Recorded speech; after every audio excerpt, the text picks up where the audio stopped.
Belki çok incitmişim sevdiğim insanları, belki çok aldatmışam can diyen cananları. Sonda görmezden gelip ettiğim nöksanları, var ümidim mahvedersen sen beni. Bilmez idim dert veren derdimin dermanları, günceler peşman olar nefsinin kurbanları. Dünya taxtindən salar şahları sultanları.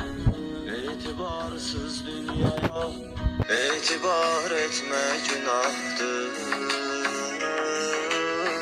intihar etmek günahdır.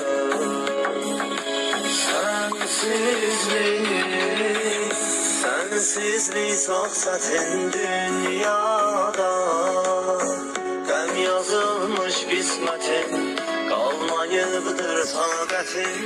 Sevməkdir niyyətim, şahid olmaz qəlbimə Allah'ından başqa bir kəs. Səs salar səssizcə bir sən.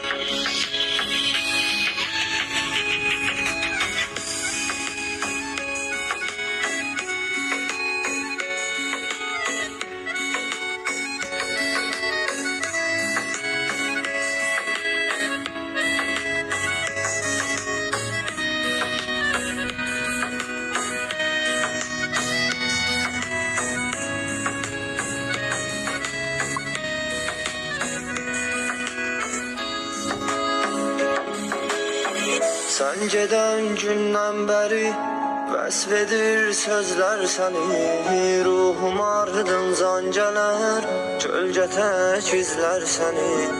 Aşıqın tənha qalar, hər gecə gözlər səni, həsrətindən məhv edərsən sən məni. Bilməz idim dert verər derdimin dermanları, günceler peşman olar nefsinin kurbanları. Dünya taxtindən salar şahları